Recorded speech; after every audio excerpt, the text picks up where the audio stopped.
Evet arkadaşlar, Bandırma sayfası olarak Bandırma Sesi olmaya devam ediyoruz. Bugün Instagram ve Facebook sayfası üzerinde gelen talepleri üzerine Bandırma'daki insanlardan aşı oldunuz mu? Aşı olurken etkisi nasıldı? Ve aşı olmakla bu korona ne zaman biter? Fikirlerini soracağız.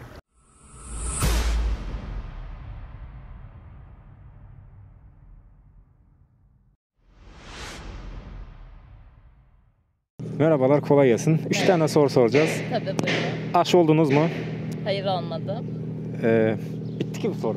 Normalde Korona oldum çünkü o yüzden. dur, yeniden alıyoruz. Yeniden al. Tamam, keserim. Tamam. Aşı oldunuz mu? Hayır, Yani olmadım. etkileri nasıl duyduklarınıza göre? Annem babam, halam aşı oldu. Annem de babam da herhangi bir seyir izlemedi ama halam oldukça etkilendi. Ateş, terleme, üşüme, kol ağrısı gibi şeyler yaşadı. Ne kadar süre devam etti? Sadece bir gece. Aşı olduğu gece yani. Onun haricinde başka bir şey. Anladım. Şimdi insanlar aşı oluyor. Aşı olmasıyla bu korona kaç günde, ne kadar zamanda biter sizce? Yani şu anda çok kısa sürede aşılama devam ediyor. En son bildiğim kadarıyla 18'e indi. Böyle giderse çok kısa sürede bitecek, inşallah kurtulacağız yani. Yani Eylül'e kadar okul döneminde maskeler atar mıyız sizce? İnşallah. Arkadaşlar merhaba. Merhaba. Gündemden 3 tane bir sorumuz olacaktı. Tabii. Aşı oldunuz mu? Yan etkileri nasıl? Ve korona sizce ne zaman biter? Ben bu sabah aşı oldum. Sağlık ocağında oldum. Yan etkisi daha olmadı. Yani kolum da ağrımadı. Ağrıyor diyenler var ama hani hafif elleyince şu an bir ağrı var. Onun dışında başka bir yan etkisi olmadı. Oldunuz mu? Ben 2 hafta önce oldum aşımı. Evet. Herhangi bir yan etki yapmadı fakat ailemde ağrısı olanlar oldu. Uyuyamadılar. Kol ağrı. Ne kadar süre devam etti? Kol ağrısı ne kadar? Hemen bir akşam yani. Evet. Evet. Sizce korona ne zaman biter? Şimdi insanlar da aşı oldu. Yani açıkçası bitmesini ümit ediyoruz. Ama bunu biz bilemeyiz şimdi. Yani salgın hastalıklar dünyada daha önceki yıllarda olan şeyler. Böyle büyük salgınlar, büyük kitlelere ulaşan salgınlar. Yani bu salgınlar insanların bu yeni virüslere bir nasıl diyeyim adaptasyon sağlamasıyla azalıyor. Ölüm oranları azalıyor. Bu şekilde bitiyor. Hani aşının da ben hani çok pek bir işe yarayacağını düşünmüyorum ama yine ölüm oranları azalıyor tabii ki. %90 koruyuculuğu olduğunu söylüyorlar. Yani umarım yakın zamanda biter ama benim fikrim 1-2 yıla biter gibi düşünüyorum yani. 1,5 yıl daha oldu. Evet. Teşekkür ederiz. Rica Sağ olun. ederim. Teşekkür ederiz. Abla size 3 tane sorumuz olacaktı. Aşı oldunuz mu? Olduysanız etkisi nasıl? Ve Olmadı. Eşim oldu. Ona sorun. etkisi nasıldı? Sadece kolu ağrıdı bir Biontech'te. Sadece bir gün ama kişiden kişiye değişebiliyor. Gelinimiz çok hastalandı mesela. Siz neden olmadınız? Benim bünyem çok farklı ve Evet. her şeyde bana dokunuyor. O yüzden güvenemiyorum. Anladım. Farklı tepkiler veriyorum yani. Normal şeyden değil. O yüzden kendi bünyemi tanıdığım için cesaret edemiyorum. Öyle diyeyim. Anladım. Şimdi bir sorunuz da insanların aşı olmasıyla korona ne zaman biter? Hiçbir yorum yapamam. Yayınlayacak mısınız? Evet. Vallahi ben bu iktidarın getirdiği şeylere güvenmiyorum. Biraz da ondan tereddüt ederek şey yapmıyorum. Çok net. Çok net. Çünkü bir dedikleri tutmadığı için bende güvensizlik uyanıyor. Getirdiği aşılar yani plasebo mi?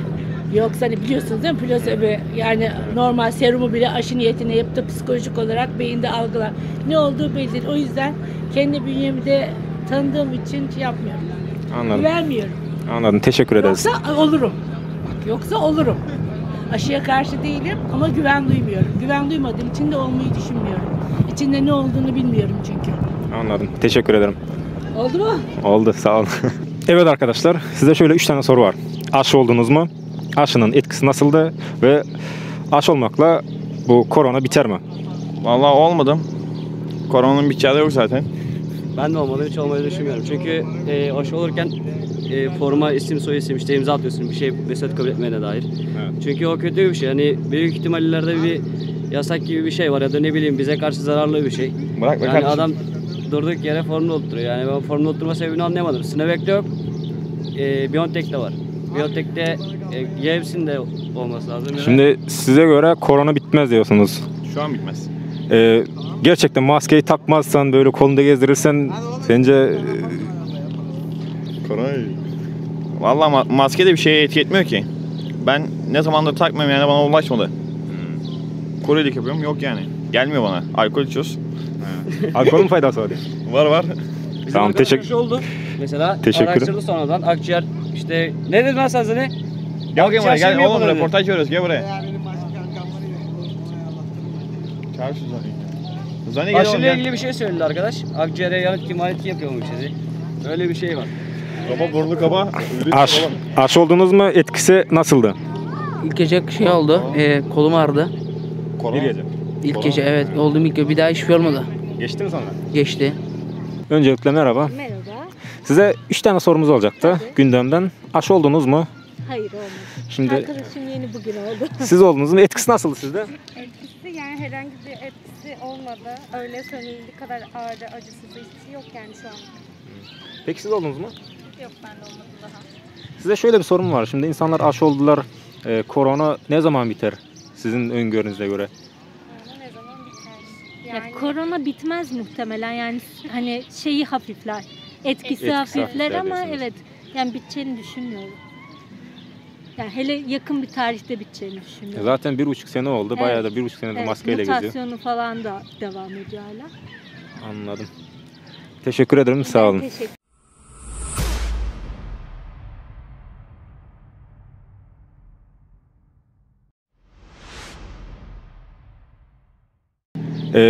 Gerçekten maskeyi takmazsan, böyle kolunda gezdirirsen sence Oldu mu? oldu. Sağ olun. Kimler ne diyor benim kadar? Söyleyeyim bakayım şimdi birazcık diyor verin. Benim gibi düşünenler. Böyle giderse çok kısa sürede bitecek, inşallah kurtulacağız yani. Yani Eylül'e kadar okul döneminde maskeler atar mıyız sizce? İnşallah.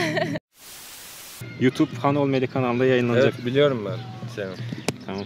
Teşekkür